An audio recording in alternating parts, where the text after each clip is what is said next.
What's up? This is Philly versus Everybody, episode 131. Red October is gone. Hardly knew ya. The good news, the Eagles are facing Cleveland. Battle of Midtown. And it's a new era of orange. Matvey season starts Friday. This is Philly versus Everybody. I'm JT. I'm John. I'm Joe.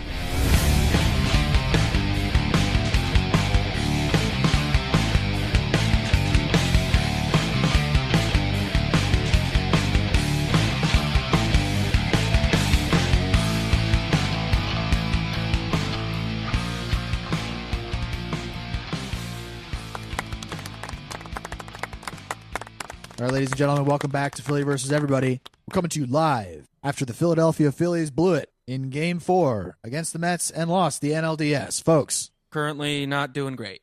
Yeah. Joe? Had to reschedule my walk to the middle of Ben Franklin Bridge to talk to you guys. Well, thanks for squeezing us in. Of course, today on the pod, we're going to talk about the Phillies losing. And the real question is, why does the offense keep flaming out in the postseason? Also, the Eagles have a get-right game against the Browns. The question is, will they get right? And finally, Jet Luchenko makes the Flyers roster the youngest hockey player to ever be on the Flyers roster. Joe, is that true? That is true. That's true, folks. All that and more coming up. Yeah. Sport. Coming up. I know that the Phillies losing is obviously a bad thing.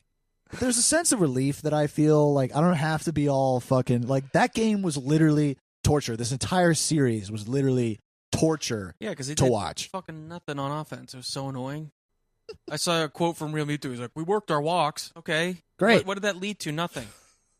Remember how this series started for the Phillies, Joe? A lead-off Schwarbino. Sure did. I remember what happened. I won $1,400. Let's go. Fuck the Mets. We're gonna beat these idiots. You know what the best part of the series was? As I knew that Bino was coming, and I called it. You did. Oh man, you did. Yeah, that's the best part of the series. Is I knew that was going to come. Yeah. And then it all went downhill from there, obviously. Yeah, no, literally. You should really put your bet down when you know that that's happening. Oh, wait, you had it in your underdog, right? I had it in my parlay, yeah. Yeah. Joe, when we went to Game 5 of the World Series 2 years ago, it went the exact same way. Like, the Phillies, leadoff Bino didn't score another run. And that's sort of how the whole series against the Mets went for these Phillies. It's like, we got one, we're good. No. I mean, Harper was pretty decent. So was Castellanos. JT was like 0 for 11, I think. Harper wasn't good in most of his high leverage at bats, though. He had a couple that he drove in runs, but he was in a few. He had a couple really bad at bats. He came flat. He did start that one inning with a double, even though it led to nothing. Yeah. But they also weren't really pitching to him either. And then he had some bad at bats where he was chasing shit because they weren't pitching to him. Yeah, so he swung at 3 balls in Game 3 that were all terrible swings. I guess it seemed like we had a top 4 of the lineup and then all 8-hole hitters the rest of the way. Because, like, Stott wasn't good. Marsh didn't do anything. JT did literally nothing. Rojas did nothing. Weston Wilson went over 3. Like, even some of these bench guys were brought in. Edmundo sucked. Yeah. Oh, yeah. Edmundo, what a fun one that was. Like, what, 0 for 6? Yeah. Surprised Stubbs didn't somehow get in there. Game 2. I'm not. Or was it Game 2 that we benched Bohm? And then Topper decides to bring him in as a pinch hitter in a big spot in that game? And coming into today, he had 6 at-bats and looked at 8 pitches. Insane fucking stat. Loser. And then the fucking guy, I couldn't believe that should be double he hit, and his slow ass couldn't make it to second in time. And then he's like crying in the dugout about it. Run faster! You're like 6'4". Move your fucking legs. Doesn't seem that hard. And then he bobbled 2 grounders in the field. Yeah, today, which was crazy that in one of my group texts, somebody was like, if you would have told me a team scored off of a screwed up play at third base, it would not have been the Phillies. And then I made a joke, and they were like, yeah, Bohm played that Uno reverse card. Because when they did score that run on that error, it's like, oh, Bohm should have had runs score because of his incompetence today. Yeah. Didn't tag the guy out, and then the late throw on the one play, the first one. Like, come on, man. I mean, Game 1 was really the story of this season in the second half for the Phillies. You know, we've been saying this down the stretch. An absolute gem of a game by Wheeler. 7 innings pitched. I think he had 8 strikeouts. We couldn't score a single fucking run in that game. We lost 1-0. Is that right? Yeah. Or did we lose like 3-2? No, the bullpen gave up runs. Yeah. But it was 1-0 going through, like, you know, that was the most that a 1-0 lead has ever felt like we're losing. And today we had a 1-0 today was kind lead. of the same. It felt like we were losing, and then we did finally actually felt like we were lose. losing when we were up.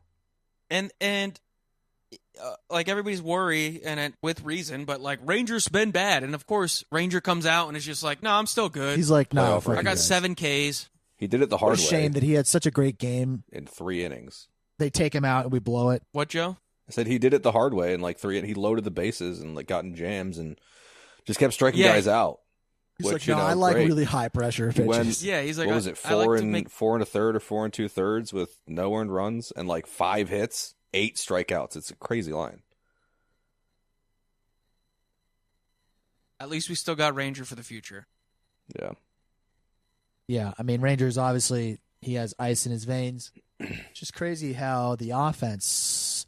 And it's funny because, like, last year against the Diamondbacks, we were really down about the top 3. Like, Schwarber, Trey, and Harper were all ass in that series. And so was Castellanos. Castellanos was dreadful in that series. And this one, it's like they all hit pretty well, but the rest of the lineup was just blank. Anytime anybody got on base, they just went dead. They just wouldn't move anybody over. I mean, we had multiple situations today with guys on second and third or first and third, 1 or no outs, and scored no runs. Just kept fucking up. Yeah, it was all the guys high are leverage chasing at bats. pitches. I mean, Stott had the one in the one game that we won. Stott had a good at bat and drove in runs, tied the game. Harper and Castellanos had those back-to-back home runs that got us into the game. But all the other like high leverage at bats, and those even were the Castellanos one. I mean, yeah, it was to go up, but no, that was to tie to the tie game us. rather.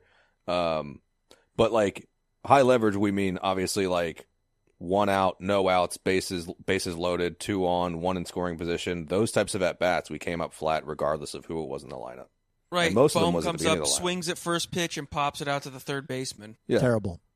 And Cool, Bohm wasn't thanks, the only Kyle. one that was terrible in the field. Sosa turned fucking 2 double plays into 1 outs, which, you know, in that high leverage inning where Kerkering looked pretty good for the first 2 outs and then, you know, gave up 3 runs on the next hit.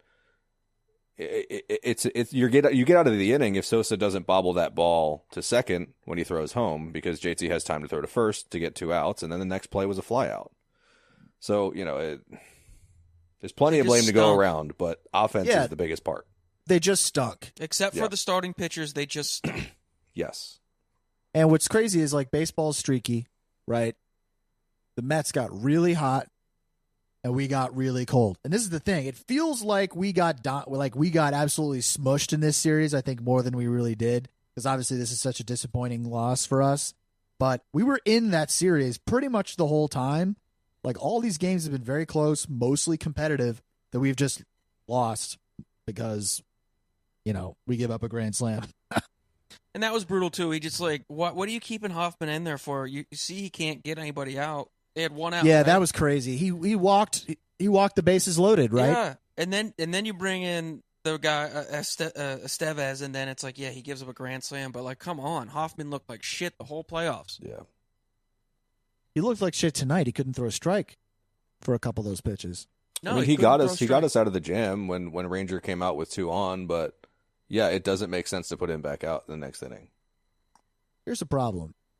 Okay? Like, sure, baseball is streaky, guys. Teams get hot, teams get cold, except the Phillies seem to get cold in October.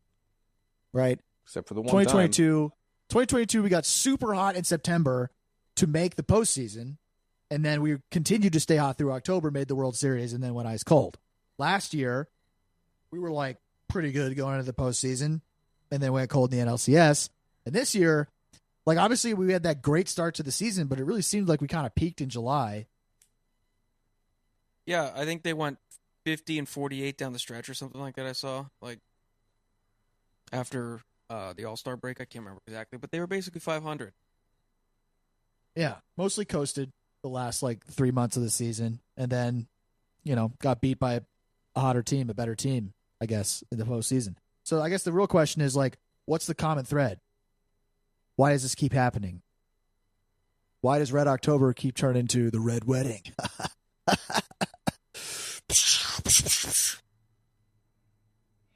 I'm just thrown off by that comment already. Is the answer Topper? A lot of people say he should go. I mean, they may need a new voice, but I mean, they won the division this year, so it's not like He had the best season in 13 years. But guys like Bohm and Marsh, the outfield not hitting at all, like, come on. I mean, Casty did, but still, you can't really count on him. He's so hot or cold. There have been questionable calls from Topper, like we were talking about with the Hoffman decision today, but how much can you put on a manager? Like, he doesn't go up there and hit, you know? His players have to execute. Yeah. Like, is a manager responsible for when a team gets hot? Like, that kind of just happens. No. How do you quantify when and how a team gets hot? JT Realmuto goes up there and goes 0 for 11, not Topper. What's he supposed to fucking do about that? Right, that's what I mean. And I mean, like, yeah, you can fire a hitting coach. Great, okay. You get a new voice in the office. Kevin cool. Long or something? You had 162 games to figure that part of it out. And in July, he was the best hitting coach in the fucking league. So, like, I don't, you know, like, it's just is what it is. It's sports. Like, that shit just happens. Topper's a good manager. Do we need to bring somebody in who can give a little bit more, like, energy, a little bit more, like, bite in the clubhouse? Like, somebody who can really bring out sort of like that dog mentality? Because there were no dogs on this team. I mean, Bryce and Nick are kind of supposed to be that. And they kind of were. That's their thing. But kind of from the two of them, and nothing from everybody else is not going to do it. Yeah. As we have seen now 3 years in a row. Yeah, they just, I don't know. I don't think that Brandon Marsh should be on this team anymore. I don't think Alec Boehm should be on this team anymore. Joe, I'm sorry. Like, Rojas, like, please. Rojas wasn't the biggest problem in the outfield. I agree. But, I mean, he was a problem, but, you know, he at least gave you good defense. Marsh was a negative. Like, he just goes up there and, like, you know he's not getting. Yeah, Marsh was Austin an obvious Hayes negative. sucks. Rojas at least got a hit and a walk. He was on base and in games. Austin Hayes' biggest contribution was just being hurt. Yeah, yes. Weston Wilson got in there and made 3 outs today. And Austin Hayes was like the big deadline acquisition. Yeah, he bats 400 against lefties, and in the playoffs he bats. That was the 0 deadline Dave lefties. move. Yeah, and he didn't even really get a play as a Philly because he just was like, oh, he played one day. Oh, he somehow broke his finger. Oh, oops, he played another game. Oh, he tore his calf. Like, what are you doing? Why are you always hurt? I don't think you can put this on Topper. I don't think firing him will necessarily turn the team around.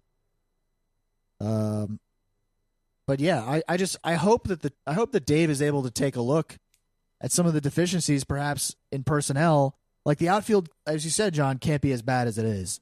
Like, is it a crazy thing to think that we could go get Juan Soto? No, I mean, if they really want to, they could probably outbid baseball. anyone. You can go pay whatever the fuck you want for players. But we already have, like, what, the second or third highest payroll in baseball? Castellanos would be gone in that third. case, which is a big part of that, too. Would we get rid of Casty? Yeah. It would be Casty or Marsh. Soto plays left field, I thought. Plays right field. He does? You would just move Casty to left. It really doesn't matter where you play those guys. Well, can't you just play Soto in left? I just don't think they're going to have Castellanos back if they're bringing in a guy like that. He's not good enough. Casty's not good enough. No, you think he's good? I don't think he's very good. He's fine, but he's not fine. He's not worth the $5. Is he not worth the contract? Probably not. No, he's not worth what they gave him, and if you can move on from him, you should. But I mean, he was one of the only guys who was decent in this series. Yeah, this series, and what did he do last year in the NLCS? Well, yeah, he had a pretty good year on the whole. I remember it started so bad, but he turned it around. But that's the other thing. It's like, a pretty good year. Well, yeah, he started the year hitting like .090. Like, he's making the big money. He's making the $300 million. His whole career coming into being a Philly, it's like, oh, this guy hits 40 doubles and hits 320 and 30 home runs, and he's never been that guy. It's just annoying. Yeah. Okay. So we'd have to trade Casty, though, because he's got 2 years left, right? Yeah, I'm sure some team would trade for him. So you have to envision a scenario where you get rid of Casty and bring in Soto. Because Soto just cranks dingers, and I don't know. I don't think he'll be a Yankee, even if they win the World Series. Seriously, I don't think that he will stay a Yankee. Why is that? I don't think he wants to be the number 2 guy behind Aaron Judge, who's literally a historic player. I don't think he always wants to be the Robin to Judge's Batman on that team. Harper, yeah, he would be number 2 with the Phillies. You just love Judge. I like Aaron Judge as a You said baseball the other player. night to me you think he's going to win 10 straight MVPs. That's insane. That's not what I said. You said nobody else in the AL is going to win because Judge No is still there for the Yanker next fan. 10 years. Well, no. I said that Bobby Witt would never win an MVP. You said because of Judge, though. Not entirely because of Judge, A guy but mostly. who is not winning multiple upon multiple MVPs at this point. Is it unrealistic to think that Aaron Judge could get 5 or 6 MVPs in the next 10 years? You think? Yeah, that's Yeah, unrealistic, it's dude. In 10 years? He's going to get 5 one or this year. 6? You know who had 7 MVPs? Barry Bonds. Is Aaron Judge as good as Barry Bonds? No. Dude, no. Come on. Be a lot closer than you think, though. It's you know? not. Do the homework, pal. I don't know. He's hit like a shit ton of home runs. Isn't he like the fastest guy to 300 dingers or something? Yeah, you know who was the first fastest? Ryan Howard, and his career ended how? Well, he got hurt. Right. So Judge could get hurt. He could. Well, can't okay. say that these obviously, guys are going to be. Obviously, he could get hurt. I'm not saying he definitely will be better than Barry Bonds. He probably won't be. Judge has hit 52 home runs, then 27, then 27, then 9, then 39, then 62, then 37, then 58. So he's either having a huge year or he's just pretty good. He's not what you're envisioning just because you're caught up in the moment of the last two of the last 3 years. Well, what if he's reached his peak and this How is old is like he? sort of where he's going to be he's at? 32 for the next years few old now. He's You 32. think he's going to keep getting and better? at 32, he has how many home runs? But he could hit 50 home runs in the next several 315. seasons. I don't even know what we're talking about. My point is, There's no I way don't he think catches Soto's going to be a Bonds. Yankee next year, and I don't know. You know what? I see your logic in him being number 2 behind Bryce Harper, and I reject it because I want to get Soto on the team. You reject But it because he you would be want the number Soto. 2. Sure. But if that's your opinion of him not staying in New York, then it doesn't hold up here. Okay. Also, because the Yankees, Steinbrenner, it's a weird organization. You know, like John, you were saying this. You know, the thing with the facial hair, with the hair and everything. It's like a weird organization to be a part of. You know, it's sort of like the Lakers, where there's like this Kool-Aid cultish thing that goes with it. You know, you could want to come play for a good old baseball town like Philadelphia. He's probably just going to go to whoever gives him the most money, which Well- I think could be the Phillies. So I guess what has to change in order for the Phillies to stop doing this? Is it change the core, or is it improve at some of those fringe positions? Like, Well, the core's not going to change because Trey and Bryce are locked up forever. yeah, Kyle's got 1 more year left. Yeah, Schwarber's got Cassie's got 2. JT's locked up for a while. But getting a new outfield and maybe moving Bohm and getting a different third baseman or something, yeah, those kinds of moves. I mean, I know this goes against my actual my position all season, but getting a type of guy that like Arias, like San Diego has now, where if your offense becomes anemic in the playoffs, that guy bats like close to what 350. Like you can at least count on a guy like that to get on base. Yeah, and but Joe, steal he's a hitting bag under here and there. He's hitting under 200 in the playoffs. He's or hitting under 220. 220 right now, yeah. Well, shit. He's won the batting title 3 straight years, and the guy's not even hitting. So there's no 250. real answer to like stopping your offense from ever being anemic. Yeah, well, the reason the Padres are still decent is because Fernando Tatis has like 5 home runs Right. and like 18 Yeah. postseason at bats. Exactly. That'll do it usually. Part of it is just intangible. Like, is this guy going to fold or not? And I think some of these guys, and I think Bohm is one of them that folds under the pressure. I think like the 6 through And 9 I think Real area. Muto's another one. Yeah. Well, he was 0 for 11 in the series. Yeah. I don't think the answer is Topper. I don't think it's like, fire Topper. No, I don't think that's going to fix anything.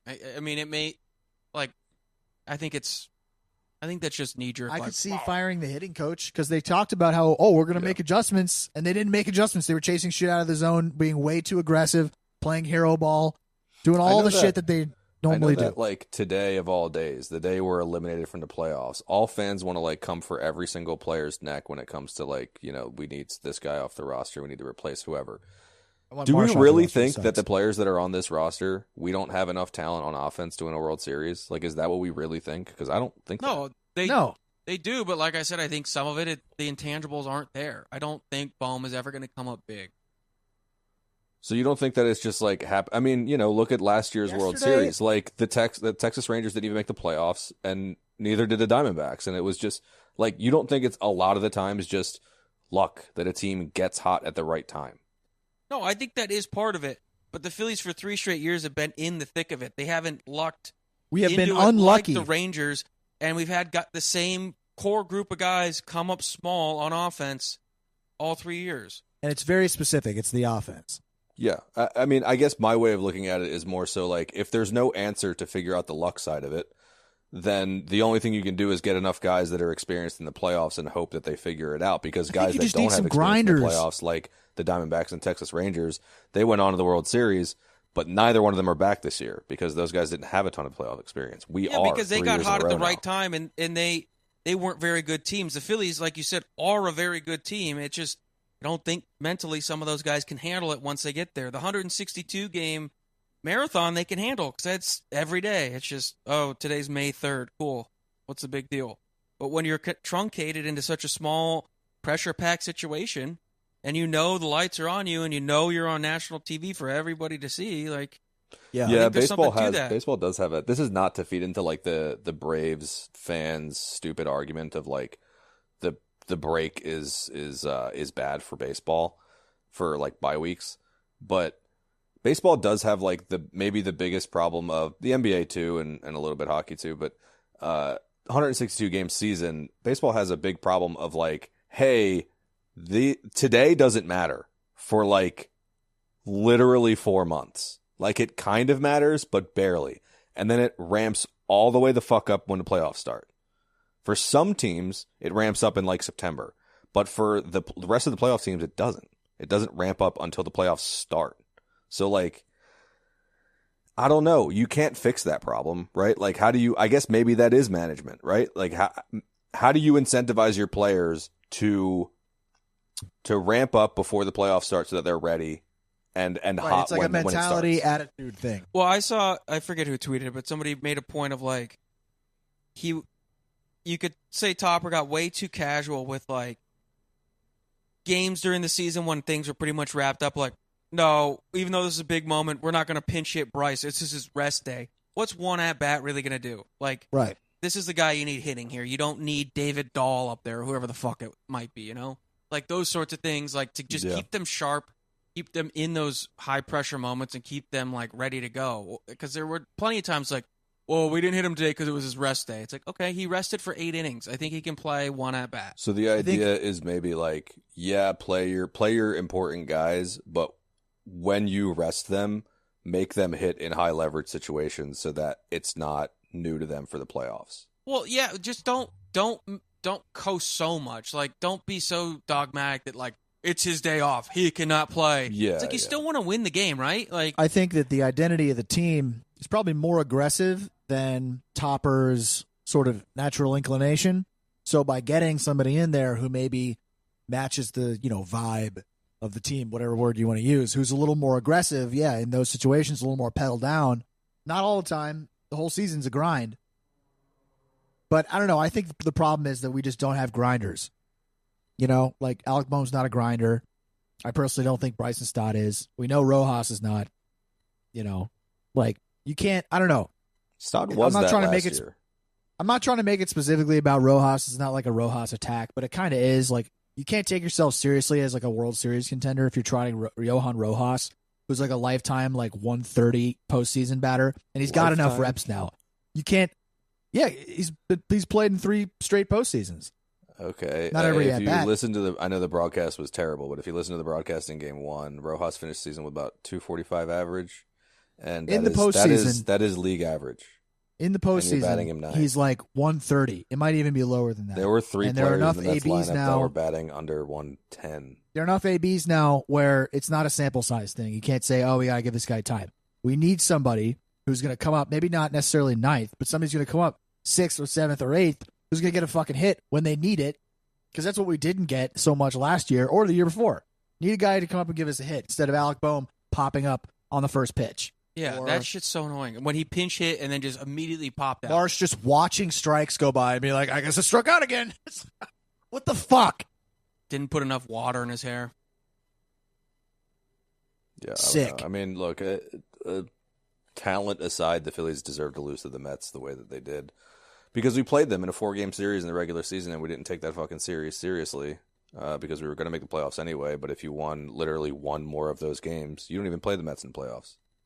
Yeah, that's another thing. That kind of shit, too. Like, Why is it so lackadaisical at the end of the year like Why that? are you Just fucking letting beat them get hot? Like they were a team that was on its way to being very hot when we played exactly. them. Shut them the fuck up and beat them 3 or 4, and then they'll sit down. You'd be like, oh yeah, you got real hot at the end, and then you didn't make the fucking playoffs. Get fucked. Instead, it's we're gonna start Taiwan. I really liked what he gave us out of the pen. That was a very bad decision by Top. Clearly, This team, in terms of like its identity and type and everything, this is not the 2022 Phillies, where we were like the scrappy team that got hot, last team into the wild card. You know, we won the division this year. We were one of the best teams in baseball the whole year. I think like now we're expected to be good. I think the vibes have changed a little bit. And so, you know, maybe they need to switch it up from a sort of a philosophical identity of the team sort of thing. I don't know. Anyway. Coming days will tell us. Oh, Dave, do something, please. David. Tigers are up 2-1 on the Guardians. Love to see that. Root for the Tigers in the AL. Yankees, Royals. Did anybody win that game? Yankees are up 3-2 in the top of the 9th inning. It looks like they will force a Game 5 back in New York. Actually, no, that's Game 3, so they'll go up 2-1 on those Royals. Padres, Dodgers are on as we speak. Padres are up 2-1. No. Dodgers are winning 5-0. In the series. Oh, well, that's not what you said. You said the Padres are winning 2-0. No, I said the Padres are up 2-1. Okay. I meant in the series. Yeah.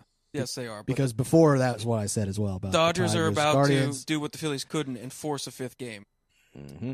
Dodgers are up big, so they're probably going to push it to 5 back in Los Angeles. But we would like to see the Dodgers just take care of business and then beat those Mets.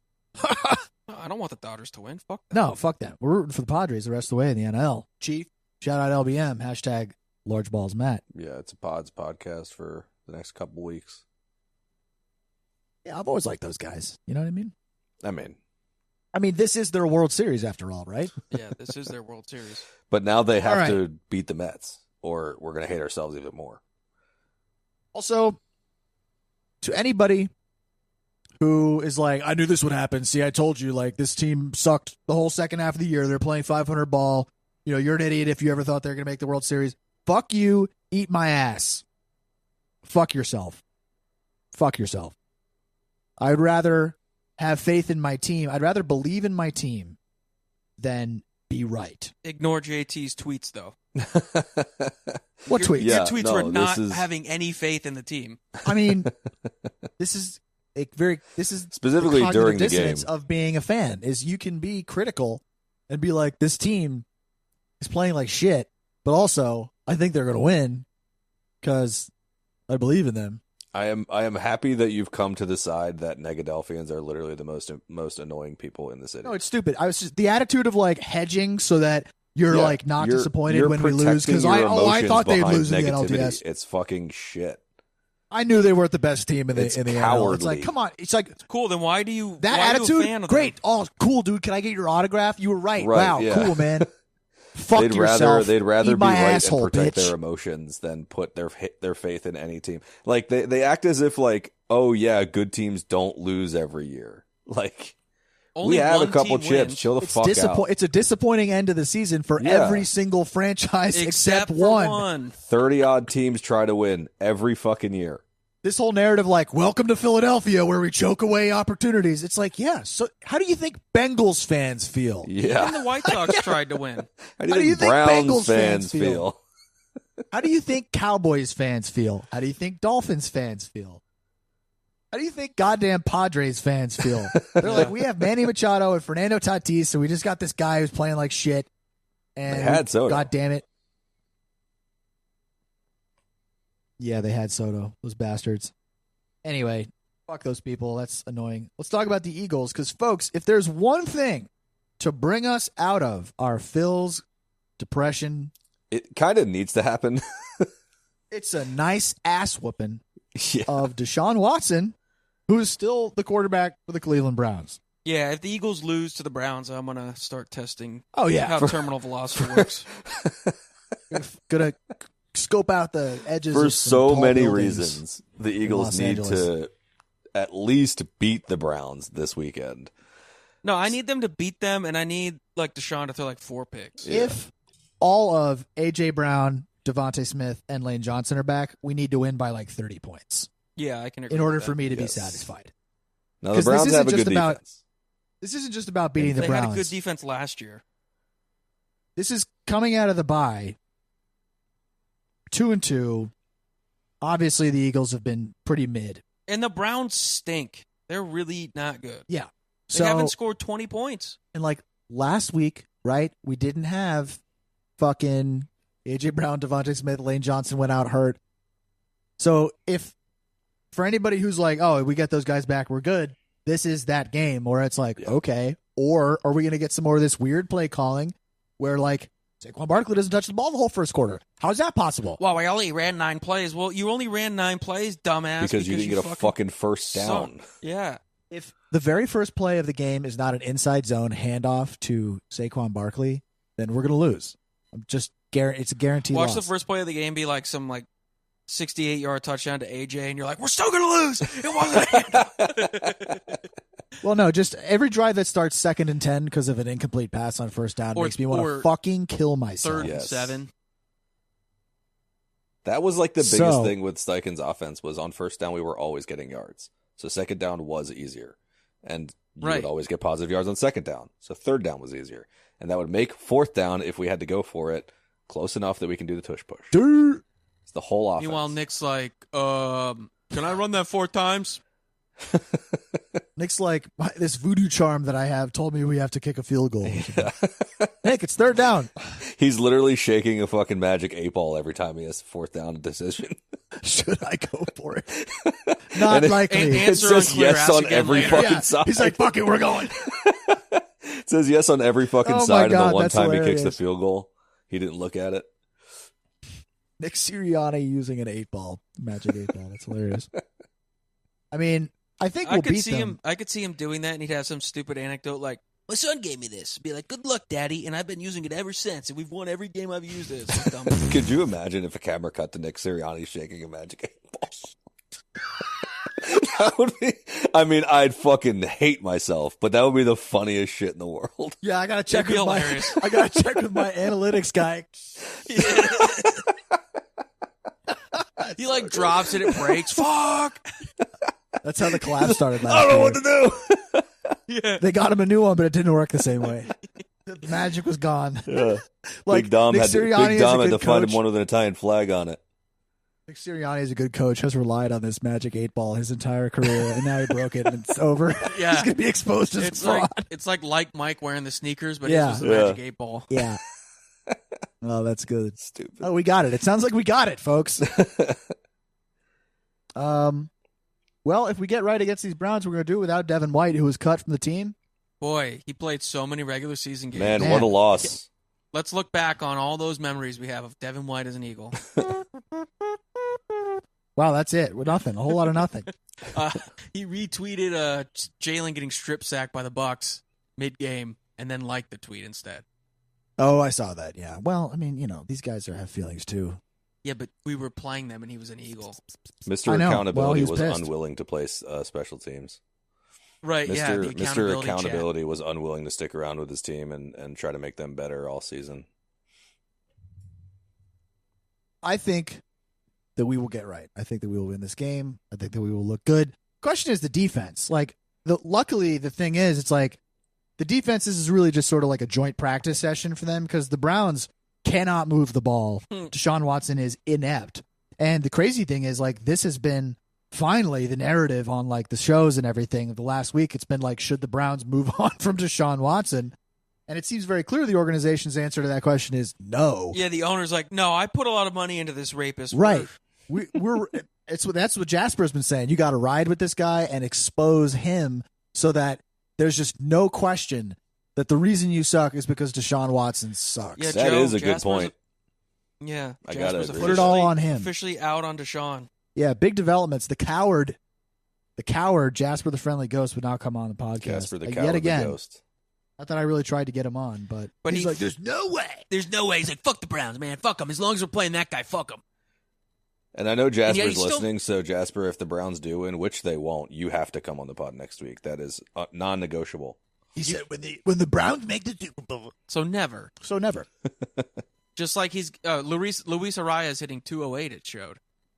See, I don't believe this because what's going to happen is they're going to get Chubb back. And then some of these injuries to their O-line. By week 11, Jasper's going to be like, especially the Bengals kind of keep struggling. And they're going to have like back-to-back wins and be like one game behind Baltimore in the AFC North, and be like, right. And Chubb in 4 games is going to have 1,600 yards. Weird. Yeah. Baltimore and the Bengals kind of haven't looked themselves to start the season, and their record shows Bengals are dookie. Maybe the Bengals just aren't very good. And the Steelers, they're at the top of their division right now, and they're very clearly the third best team in the division. Yeah, that's sad that they're for sure better than the Browns, though. I think Joe Burrow is not as good as he's hyped up to be, folks. All right, let's look around the league. Week 5, of course, we were on the bye, but there were some other games that happened. The Falcons beat the Bucs on Thursday Night Football. An actually pretty decent Thursday Night Football game, right? Yeah, that one. Back and forth. That one ended crazy with them getting the overtime win. That's right. Has Kirk officially turned the story around on primetime Kirk? No. I guess. I mean, he won a game. Oh, he's won in 2 games time. like that. Last drive of the game. We give Kirk no credit on this podcast. Okay. Vikings beat the Jets. The Jets fired Robert Saleh. It's over, even though they're only 2-3. And Happy it was reported that Aaron Rodgers had no input on the decision. Oh, he also commented saying he resents the rumors. Resents the rumors, my dude. Jets look pretty bad. It's pretty funny. Happy for Jets fans, though, who finally got rid of their head coach that they hate. There are people who picked the Jets to win the AFC. I know what that's like. East. Bears beat the Panthers. Bears are starting to look good. Caleb's starting to do things. That's good. Caleb? He's starting to learn to throw the ball to DJ Moore, who is a stud. DJ Moore is like telling me. DJ Moore is like he's not quite like Dollar Tree AJ Brown. He's like Kroger brand AJ Brown. You know, you can get Lucky Charms or you can get like the frosted marshmallow puff cereal. It's like kind of good, mostly good, but doesn't hit like the real thing. That's not the Kirkland DJ brand. Moore. That's DJ Moore. Yeah, okay, Kirkland brand. I'm not a Costco guy, but there you go. We're Costco guys. I hate those Costco guys. We're Costco guys. I know a guy that has a closet full of Kirkland, just plain Kirkland black T-shirts. That I don't care. AJ and Big fucking Justice, dumb. I hate the Costco guys. That's fucking dumb. The Rizzler, I need none of this in my life. Padres getting some action. The aforementioned Bengals lost a thriller to the Ravens. 41-38 was the final score of that game. Yeah, that was a nutso game. That was a nutso game. Dolphins beat someone 15-10. I forgot to write down who they beat. Patriots, I think. That's right, Patriots. Dolphins. Oh, they benched Jacoby. Drake May's now starting for the Patriots. Let's go. No more Jacoby. Give me that white quarterback in New England. That's what they've been demanding. That's what the people of Boston have been demanding. Where's our white quarterback? Put the white boy in. A lot of Bostonians clamoring for a white QB. By the harbor. Jacoby's classy, but put in this other guy. Commanders beat the Browns. I mean, the Commanders are just, Daniels is the truth. 34-13. Like that's like the minimum deficit that I will accept for the Eagles is 21 points. I need multiple Deshaun turnovers. That's what I'm going to accept. I need multiple turnovers. Folks, the Philly versus everybody game of the week. The Jaguars got their first win of the season in a 37-34 thriller against the Colts. Doug Peterson notches a win. They almost blew that game. They almost blew that game like 4 times. And you know what? That was a hell of a ball game. Former Brown continues his streak, Joe Flacco, of multi-touchdown passing games. Brown should have kept him. Joe Flacco. Elite. Pretty good. He is elite. Crazy how he's elite when, he's not 39. supposed to have been. And when he said he was elite, he wasn't. No, he never said he was elite. It was like a whatever. It was like a meme. Yeah. Someone asked Donald Trump, and he said that Joe Flacco is yeah, elite. but it became one of those things of after they won the Super Bowl, first take, is he elite? Is Joe Flacco elite? Joe Flacco is elite. Yeah. Well, I hope the Jags turn it around and that Doug Peterson doesn't get fired because they should get him a new quarterback because Trevor Lawrence is ass. And they have no defense, obviously. They gave up 37 points or 34 points to the Colts. As long as the Cons own the Jaguars, they're not going to be good. So Yeah. I wouldn't hold my breath. Yeah. Texans beat the Bills 23-20. Look at these Texans, man. Nico Collins to Hey. IR. That sucks. Big for Stephon Diggs on my fantasy team. Sure is. And who's my guy? Tank Dell. Good for Tank Dell. Speaking of the Colts, Michael Pittman is out, which terrible. Hate that. Could be going to IR. Folks, Broncos 34-18 on these Raiders. Broncos, have 3 wins, and guess what? Bo Nix had 3 touchdowns in this game, 2 passing and 1 rushing. My guy you mean Bo he didn't Nix have 7 completions for -7 yards in the half? I'm telling you, every week this guy Bo Nix looks better and better. If I was a Broncos fan, I would be very excited about what I'm seeing from this young man. You love Bo. We love Bo Nix, folks. Your In guy, this house. Bo Nix. Folks, Broncos are 3-2. Cardinals, 24-23 over the 49ers. LOL, the San Francisco 49ers. Imagine having a sub-500 record. Excuse me. San Francisco Fraudy Niners. That's right. Okay. Say it Fraudy right. Whiners. Fraudy Wine. There we go. San Francisco Fraudy Whiners. Double frauds. Imagine having a sub-500 record. Can't do it. Also, it is pretty hilarious that Kyler beat him, and he had a big touchdown run on the first play. Yeah, it was pretty good. We like seeing them lose. Packers 24 over beat the Rams 24-19. Giants 29-20 over the Seahawks. God damn it, don't like that. Cowboys beat the Steelers 20-17. Steelers on a skid. They've lost 2 straight. Cowboys did not look very good. Nope.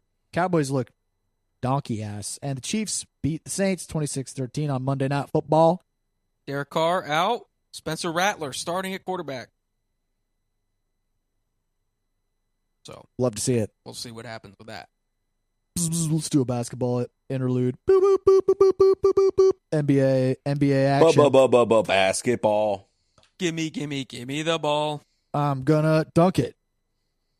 Look at that. All 3 of us saying different parts of that song. That's like a Reddit thread where somebody will do E, and then somebody will do A, G, and then 2 people will do L. It's like, oh, you fucked it up. Or like Two-Tone Malone. Two-Tone Malone. That's crazy that everybody knows who that is. Because his cock has 2 colors. That's crazy. All right, folks. The NBA season, regular season, starts on the 22nd 22nd of October. We love some good stuff that's happening. Lots of hype being built for this season. And Paul George, Daryl Morey, quoted as saying, yes, it was risky, but it was also the best plan. Do we agree with that? Do we think it was risky signing Paul George? Joe, I know you certainly think the answer to this is yes. I do, yeah. I mean, Risky why? Because of his age and the money? Of longevity. It's Giving not about yourself the longevity. most attempts. It's about winning at a ring in the getting next Joel 2 title. years. That's my... Yeah, it's about winning in the next 2 years. Yeah, not risky with it about winning in the next 2 years. Risky about giving yourself only 2 years to win. I would say giving yourself like the best possible chance in the next 2 years, especially if Maxey takes a step forward, which a lot of people are saying. He continues to do, so why would People I are saying- ever doubt?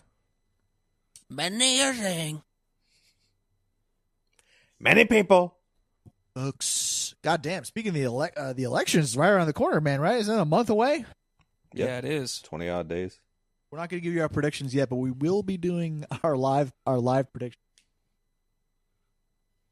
I don't think we will. We do We do a record live on election Tuesdays. night pod. I mean, it is a Tuesday. Well, it's not usually decided on election like that early in election day anyway. Like the return. don't wanna do a usually take live- until the next day. Election night pod. Could wait until Wednesday. We'll see. Folks, we'll see. All right, the NBA is exciting. Oh, we didn't even talk about Karl Anthony Towns and the Knicks. Who'd they trade? DiVincenzo. That's right, Dante DiVincenzo and the other guy. And Julius Randle. Julius Randle. Good trade for the Knicks, bad trade for the Knicks. What do we think? They've got OG Anunoby and Cat. Well, it's good for Cap because he's an Eagles fan, so he's closer True. to the link. I think their backcourt is disgusting, right? McCall Bridges and what's his name? Jalen Brunson. And then, but their backcourt or their front court rather is concerning. Like OG, we know is I don't think that good, and Cat is just soft. Like Cat can score, he can have big games, but like who's defending Embiid? OG Anunoby and Karl Anthony Towns? I don't think so. Karl Anthony Towns notoriously gets burnt by Embiid every time they play them. This This is He owns him. this is going to make Knicks fans feel like they won the trade, but really they lost it come playoff time kind of trade. Because I mean, Julius They'll Randle probably was have a better hurt, regular granted, season but, than they did last year. Yeah, it's his like dog like attitude that I think would have helped them more. And the Knicks calling card in the playoffs last year was they got guys all over the bench that can hurt you, so you can't put your second unit in and expect to come out on top. You have to kill your starters, and that's what ended up happening against us. But they gave away a big, momentum piece in Dante, and I mean, I think they kind of lost the trade, if you ask me. Yeah, I mean, they were living and dying by the Dante DiVincenzo 3 last year, especially against us. Yeah. So, anyway, DiVincenzo. We'll talk more about basketball as we get closer to it. But the real focus of today's pod. Okay, so Sixers. Exciting? Are we excited? Maybe not yet. Could we get excited? I'm not as apathetic. I don't know if I'm excited, but I'm not apathetic. I agree about that. It's the first season in how many years that we're going into neutral. the season without controversy? That's true, and we got a guy that's a big name, but seems like a good teammate. Fit. Unlike the beard. Yeah. Oh yeah, fuck him. Fuck James Harden. But also like perfect stylistic fit within like Joel and Tyrese in the offense. Yeah, that's true too. That's a good point, Joe. Yeah. I would say a little above neutral, but I'm not like fully amped. But could be there by. Could be amped if we go 5-0. I could be there pretty quick. Who do we start the season against? Isn't it New York, or am I wrong? Let me look real quick. Vamp for 1 minute. There is like certain like flyers that we took on guys that could come out like the way that Kelly Oubre turned out last year.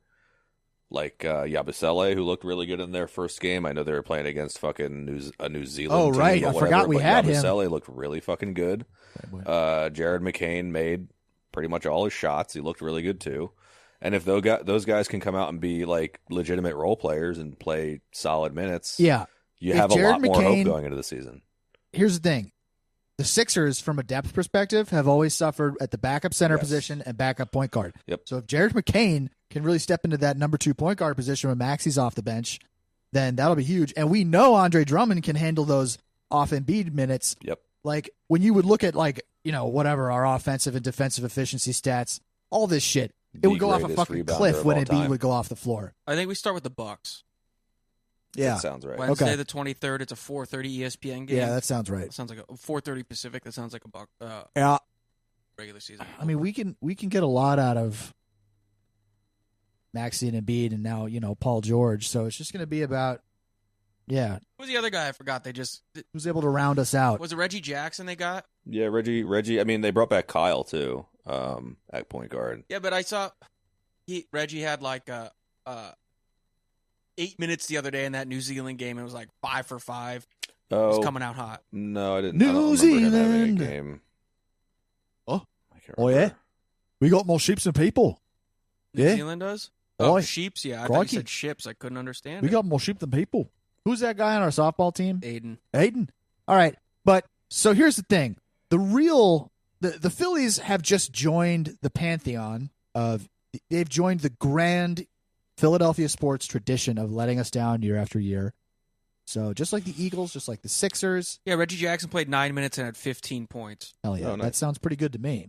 Even though we were playing New Zealand, they went 3 for 5 on threes. So yeah, but I'm saying to Joe's point about like some of these guys they brought in, like that kind of if you can get him hot a night in the playoffs, it's like wow, Reggie Jackson just won us this game because we needed that extra guy from nowhere. Yep. Looking at you, Tobias. Yeah. Yep. Especially with the bench units, like. Guys like in days past, like fucking Joe Johnson would fucking feast on a bench unit. So much so that they didn't start him because they wanted him to play against the bench players. And if we don't have a guy like that that's going to feast when the starters come off the court, that's a huge disadvantage.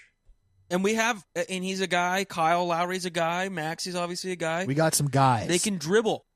Very key skill for the Sixers. Yes. Dribbling has been tough in the past few years. There is one other storyline about the Sixers we haven't talked about yet, and that's Ozempied, who has lost so far 28 pounds, I believe, and is currently trying to lose more, maybe in the name of staying healthy. Wow. We can only hope. Yeah. We can only hope. Ozempied. Yeah. Ozempied. Anyway, but folks, we're going to turn now to close out the show with the one Philadelphia sports franchise that has not yet recently In the last And decade. hurt us. And cannot this season hurt us. So in other words, the team that we have the most trust in Philadelphia right now is the Philadelphia Flyers. Joe, Yeah. not a hockey minute. Let's talk about these Flyers. Yeah. The season starts Friday. How do we feel? What's the projection? What's going on? So, I mean, look, it's a young team with young talent that will be fun to watch. Last season, they were only Okay. a couple points away from making the playoffs. And this season, we have our new, rookie phenom in Matvei Michkov, who is the odds-on favorite to win Rookie of the Year this season, starting with us. And So- our first-round pick is on the roster. So you this year. think we're young and have fun. You don't think we're maybe playoffs and make some noise. We're not quite there yet. I think they, gun to my head, I think they make the playoffs this year. That would mean a lot of things could break their way, but yeah, I mean when you're a borderline playoff team and you add a rookie phenom like Michkov, it should be expected that you make the playoffs. I was just going to ask you, Joe, what if he's Russian Gretzky? If he's Russian Gretzky, I think we'll probably finish like 4th or 5th in the East. Russian Gretzky. Okay, second question, Joe. Who is goalie for team? Goalie is Sam Ersson. Sam Ersson had a he's very who? good season last year, but our Russian goalie, who we signed in the offseason, who strangely enough is our backup and gets paid more than our starter, is Ivan Fedotov. He was an actual giant, could play for the Sixers. He's like 6'8". Ivan Fedotov. Yeah, isn't he like Yeah. 6'7" or something nuts? Yeah, he's huge. I love how all these Russian hockey players, their names end in OV. Yeah, I mean, NOV. it's like There's Italians, another one you Italians would've ending loved. names in vowels. Sergei Fedorov. Yeah. Fuck yeah. So is it true that the Flyers have more Russians on the team than ever before? Yeah, because I mean, John Why is talked this about significant? Ed Snyder Well, notoriously yeah. hated Russians. Well, there was the Cold War and everything for a while. Yeah, and Ed Snyder No, but was like a on his team. Yeah, he wouldn't. Yeah. Like, it was a big deal if they, even into the 2000s, it was a big deal if they had a Russian player on Really? the team. Like because Nikolai Zherdev, who wasn't Russian, I believe, was like still not played, like scratched a lot. And the Flyers had the famous game where they beat the USSR. Yeah. Oh, right. Yeah. But- That's the big reason was the bullies beating up on the USSR. And he was a super Ayn Rand conservative. Yeah. And so he definitely hated the communists. So it's a whole lot. But just the Flyers Gotcha. post Ed Snyder dying. The Russians. Bringing in the Russians who are good at sport. Russians is good. win the hockey games. Why you have to be Alexander mad? Ovechkin is close to Play the Russians. Actually, they did spend a lot on Brizgalov, though. They did spend a lot of Brizgalov. on Now Brizgalov. that's a Russian name. Why you have to be mid? Especially Brizgalov. when you There's see one the way vowel. it's spelled. There's one vowel. I know how to spell it still. It is one E. Brizgalov. All right. B-R-Y. You've just joined us for the B-R-Y-Z. National Spelling Bee for Russian hockey G-A- players' last names. John, take us away. L-O-V. Ilya Brizgalov. Brizgalov. Ilya Ilya. Mm-hmm. Ilya. Yeah. Ilya Brizgalov. And then Briz, B-R-Y-Z. Russians are pretty cool. G-A-L-O-V. I fuck with the whole Russian That is thing. correct. There's some people who are like obsessed with English people. Like, oh, we love the Wait, British. no, our good, kippies. like our good friend Breland, a total Anglophile. Oi, bruv. There's some people who are Francophiles, okay? Like Ben Franklin, great American. He loved to go over there and play He with was some of that. He was a Francophile. Calvin Candy, noted Francophile. Yeah. Is that so? Yeah, it's Very specifically a Francophile that Ben Franklin was. very specifically What do they called call out it? in the movie. What do they call it when you fuck hard with Russians? When you're like super heavy with the Russians? Ruski-phile? I don't know. Russophile? Russophile, probably. Yeah, Russophile. I think. I think Yeah. Russian shit just rocks. Like they sit around and get hammered on vodka and like nothing else. It is water for us. It's So you just water, like yeah. them because they get drunk and have nothing better to do than get drunk? I mean, it is kind of like a cool culture. Like, just like they're like. I'm thinking of like the USSR, like chants and shit. Like just how I mean, that is part of them. They were just super uniform, but like they're just like, yes, for the mother, la la la la la la, and then they speak their insane sounding language. Their language does sound crazy. It's like literally made to be Bond villains. They're they make a lot of hot chicks over there too. a lot of these like Instagram girls I see. It's like Nadia Nestikov, or whatever. And I'm like, interesting. Yeah, a lot of generational malnutrition will cause women to be skinny and men to drink. We are very fertile, and the women. I just think that the Russian thing is just so funny to me. I've seen what's that movie they did on Killing Stalin or whatever? That shit is hilarious. Death of Stalin. Death of Stalin. Hell yeah. Anyway, hockey is good. Flyers good. Flyers is good. There is a little bit of storyline to start the season with their first round pick starting on the roster. 18-year-old Jet Luchenko, first round pick. He was picked 13th overall by the Flyers, I believe it was. There's some interesting storylines about Jet, so I'm just going to dive into it. Real quick. Sure. Before, is he fast? Jet Luchenko is very fast. Yeah. His name's Jet, right? Yeah. Jet with two T's? Be fast. He is. First of all, the very first reason, John, he made the team is because he is fast. And that was confirmed by head coach John Tortorella in his press conference. Like a Russian fighter jet. Like, Joe, is he Sammy Kapanen fast? He's faster than Sammy Kapanen. Wow. And he's not just faster, he has more endurance than Sammy Kapanen. That's a fast hockey player. And he's 18 years old. There's a certain drill that Tortorella, like he's notorious for this being in his like preseason camp drill, like it being the first thing they do. It's essentially like, suicides for like 30 full minutes is basically what it breaks down to. It's not even like a drill to like test strength and skating. It's meant to test strength of mentality. To like if you're gonna push through this or not. Suicide. And Jet, like, he got to that breaking point, but at the end of it, it was like the way he was talked about was like he's not actually that tired, and all these other like vets are like almost throwing up on the side of or on the bench. Imagine if you're playing you're in 4 OT in the playoffs, so you're in your 7th 20-minute period. Right. I mean, that's definitely part of it too. But like the mentality of it is, I think, a really cool thing for Tortorella to do for this guys that like as the first drill of training camp. But Topper needs to start making guys run pole from pole. Yeah. Why do we fold Marshall Wayne? All right. Well, what more we got with Jet? The first reason why Jet made the team, first of all, he'll be the youngest Flyer to make the team in Flyers history. He's 18 years old, turned 18 in August. You hear that, ladies? He's legal. Ladies, yes.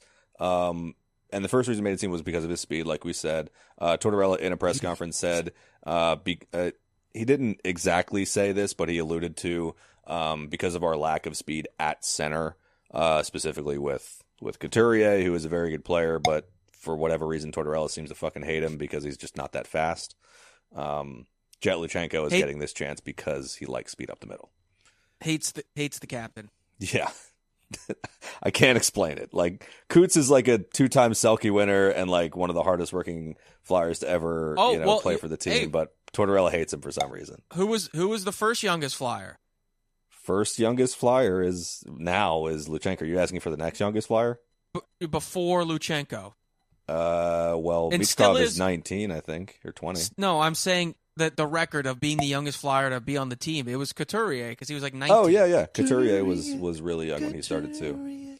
Look at the passing of the torch moments there. Yeah, that's a fun angle to look at it there.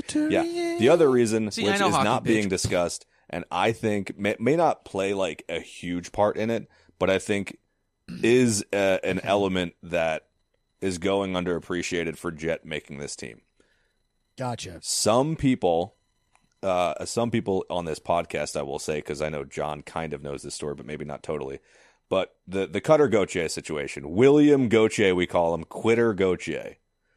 The situation last year he was a 19-year-old prospect then, basically demanded a trade away from the Flyers because the Flyers weren't putting him on the roster.